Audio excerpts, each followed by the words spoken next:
Hi, I'm Ben Rossi from the University of Michigan, and today we're going to be talking about a moral assessment of the Eighth Amendment, one of the more controversial amendments in our Constitution.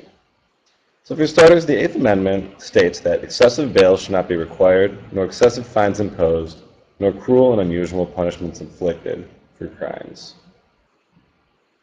I'll be responding to a prompt regarding John Stuart Mill's speech in favor of capital punishment essay, where he discusses the belief that the death penalty is a more proper punishment than life in prison without parole because it bears a greater deterrence factor against future crimes and is less cruel by reducing the amount of suffering a criminal undergoes.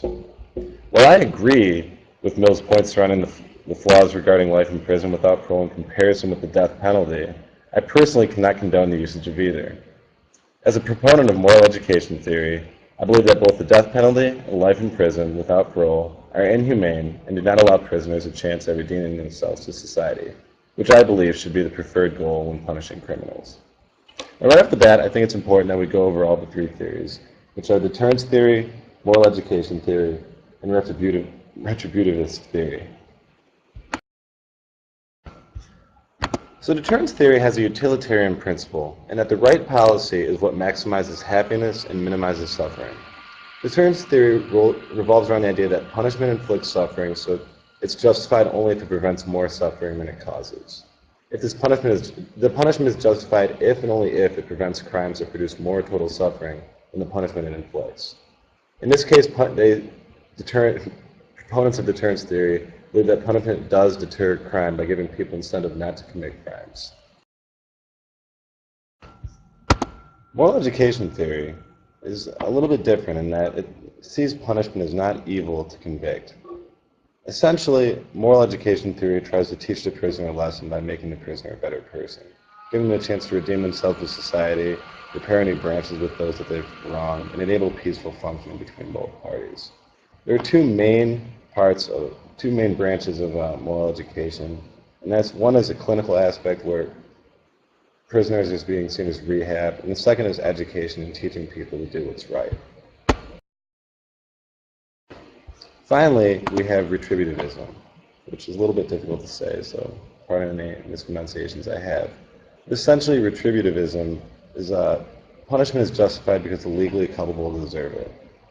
Now, classically, the hardline retributivism would be that only the guilty may be punished, all guilty must be punished, and punishment should fit the crime. However, in recent years, it's been modified as saying all the guilty may be punished, but mercy or pardons are sometimes okay, and graver crimes should be more gravely punished. This leads to the remainder of my essay, which I'll be going back and forth from my actual written part. So while both deterrence theory and moral education theory both do not support the usage of life imprisonment without parole, I do believe that retributivist theory supports its usage due to its focus on matching appropriate punishments for crimes.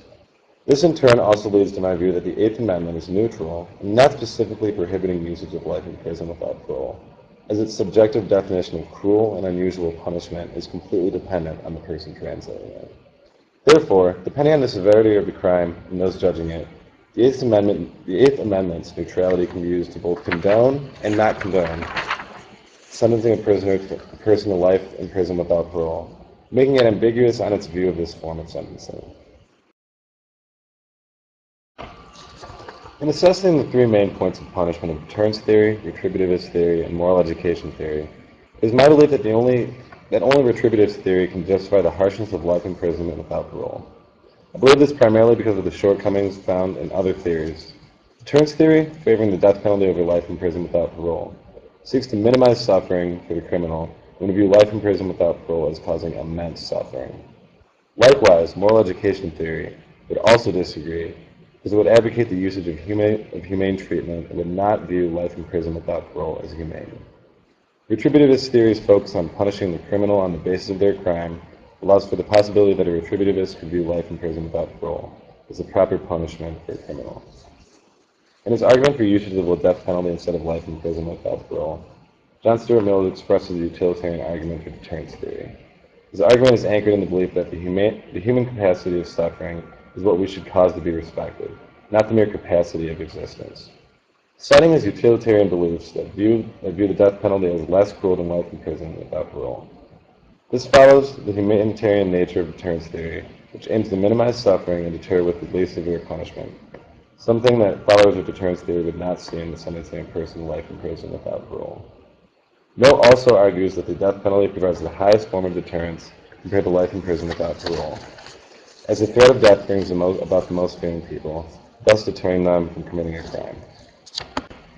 Now, in terms of moral education theory, followers would also not believe that life in prison without parole is justified as a form of punishment because it would not give the prisoner an opportunity for redemption within society or deter them from committing future crimes. Moral education theory aims primarily to educate the criminal on the wrongness of the crime. Punishment, in this view, is a form of teaching the criminal. While moral education theory aims to deter criminals as well, it is in a manner that is justifiable to the criminal and equivalent to the severity of the crime. This leads moral education theory to have a more humane approach with criminals. Under no circumstances would moral education theory justify sentencing a person to life in prison without parole, as it would not cure the criminal or give those convicted an opportunity to fix their rift with society. This permanence of being in jail for the remainder of one's life with no chance of release, outside of pardons, would then contradict moral education theory's belief in rehabilitating a prisoner so that they may become a contributing member of society again. In contrast, retributivist theory aims to punish the criminal in a deserving manner that corresponds to the crime committed. Retributivism seeks retribution from the criminal for the criminal's actions in order to maintain the mutual accountability and common good of the community. Harsher crimes then receive harsher sentences and vice versa, leading to the possibility that life in prison without parole could be seen as a necessary and viable form of punishment depending on